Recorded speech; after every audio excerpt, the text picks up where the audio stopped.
ناظرین السلام علیکم، میں محمد عبدالرشید جنید، آپ دیکھ رہے ہیں گواہ نیوز۔ تلنگانہ پولیس اپنے فرض، اعزاز اور ہمدردی کے اصول کے تحت عوام کی خدمت انجام دے رہی ہے۔ پولیس پوری مستعدی کے ساتھ اپنے فرض منصبی کو پیش نظر رکھ کر ریاست تلنگانہ میں ہر قسم کے جرائم میں کمی لانے کی کوشش کر رہی ہے۔ ان خیالات کا اظہار ریاست تلنگانہ کے director general of police mister Ravi Gupta نے آج 29 دسمبر کو سالانہ پریس کانفرنس سے خطاب کرتے ہوئے کیا۔ انہوں نے بتایا کہ تلنگانہ پولیس کے لیے سال 2023 واقعات سے پاک سال رہا ہے۔ اس سال قانون ساز اسمبلی کے انتخابات سمیت تمام اہم واقعات کے لیے مؤثر پولیس بندوبست کیا گیا تھا۔ یہ پہلا موقع تھا کہ انتہا پسندی کے خلاف پولیس کے مؤثر اقدامات کی وجہ سے اسمبلی الیکشن انتہا پسند سرگرمیوں اور تشدد سے محفوظ رہا۔ مسٹر وی گپتا نے بتایا کہ 2022 کے مقابلے میں مجموعی طور پر جرائم میں 8.97% کا اضافہ ہوا ہے۔ اس کی بنیادی وجہ سائبر کرائم میں 17.59% اضافہ ہے۔ ڈی جی پی نے کہا کہ مہلک سڑک حادثات میں 1% کمی آئی ہے۔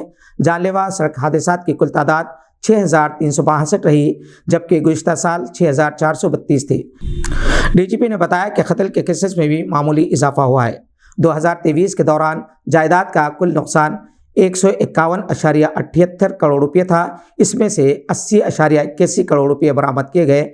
رواں سال کے دوران اغوا کے کل 1,362 مقدمات درج کیے گئے۔ منشیات کے کاروبار کے حوالے سے پولیسنگ کے بارے میں ڈی جی پی نے کہا کہ پولیس اس معاملے پر زیرو ٹالرنس کی پالیسی پر عمل پیرا ہے۔ انہوں نے منشیات کے حوالے سے کہا کہ جو بھی منشیات کے ساتھ ملوث ہے، خواہ وہ خرید و فروخت ہو یا سہولت فراہم کرے یا اپنے پاس رکھے، اس کے ساتھ ملک کے قابل اطلاق قوانین کے مطابق سختی سے نمٹا جائے گا۔ American Federation of Muslim Indian origin امریکہ اینڈ کینیڈا ایک بین الاقوامی تنظیم ہے جو گزشتہ 3 دہائیوں سے مسلمانوں کے تعلیمی اور سماجی بہبود کے لیے کام کر رہی ہے۔ یہ تنظیم ہر سال ملک کے بڑے شہروں میں تعلیمی کانفرنسوں کا انعقاد کرتی ہے، جس میں 10ویں اور 12ویں جماعت کے 3 طلباء کو سونے اور چاندی کے تمغات اور نقد انعامات سے نوازتی ہے۔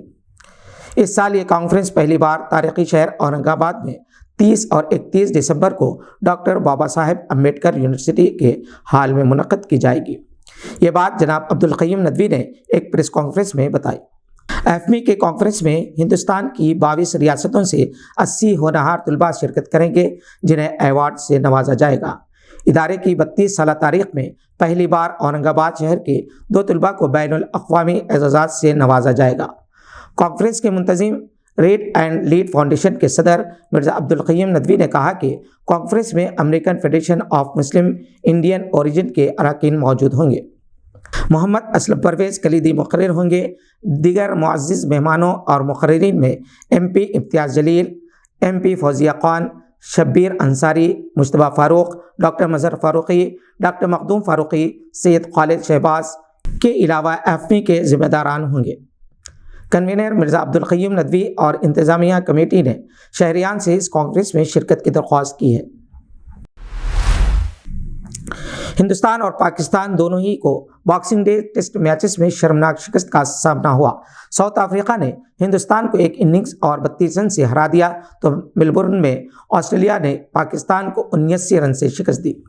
ہندوستان کی پہلے اننگز میں صرف کے ایل راہل نے شاندار بیٹنگ کرتے ہوئے 101 رن اسکوائر کیے، جبکہ دوسری اننگز میں وراٹ کوہلی اننگز کی شکست سے بچنے کے لیے تنہا جدوجہد کرتے رہے اور 86 رن بنا کر سب سے آخر میں آؤٹ ہوئے۔ سیریز 2 ٹیسٹ میچز کی ہے، اس طرح یا تو سیریز ڈرا ہوگی یا پھر ساؤتھ افریقہ جیت جائے گی۔ کپتان روہت شرما دونوں اننگز میں بری طرح ناکام رہے۔ مڈل آرڈر بیٹنگ بھی فلاپ رہی۔ ایلگر نے 185 رن کی شاندار اننگز کھیلی، جبکہ جانسن 84 رن بنا کر ناٹ آؤٹ رہے۔ آسٹریلیا اور پاکستان کے درمیان میچ میں پاکستان کی بیٹنگ ایک بار پھر ناکام رہی۔ دوسری اننگز میں شان مسعود نے 60، آغا سلمان نے 50، بابر اعظم نے 41 اور محمد رضوان نے 35 رن بنائے۔ پیٹ کمنس اور اسٹاک نے شاندار بولنگ کی۔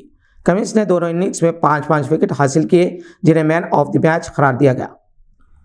اسٹاک نے دوسری اننگز میں 4 وکٹس حاصل کیے، جبکہ ناتھن لیون نے بھی پہلے اننگز میں 4 وکٹس لینے میں کامیاب رہے۔ پاکستان نے اگرچہ کہ آسٹریلیا کے دوسرے اننگ میں اچھی بولنگ کی، شاہین آفریدی اور میر حمزہ نے 4 وکٹس لیے، جبکہ عامر جمال نے 2 وکٹس حاصل کیے۔ اس طرح تینوں فاسٹ بولر نے شاندار بولنگ کا مظاہرہ کیا۔ میر حمزہ پاکستان کے لیے ایک اچھے بالر کی حیثیت سے مل گئے جنہوں نے اچھی بولنگ کی۔ آسٹریلیا کی ٹیم دوسرے اننگز میں جدوجہد کرتی نظر آئی، مگر پاکستانی ٹیم اس کا فائدہ نہ اٹھا سکی۔ آج کے لیے بس اتنا ہی۔ نئی خبروں کے ساتھ پھر ہوگی ملاقات۔ اگر آپ ہمارے چینل پر نئے ہیں تو سبسکرائب کرتے ہوئے بیل آئیکن دبانا نہ بھولیں۔ شکریہ، خدا حافظ۔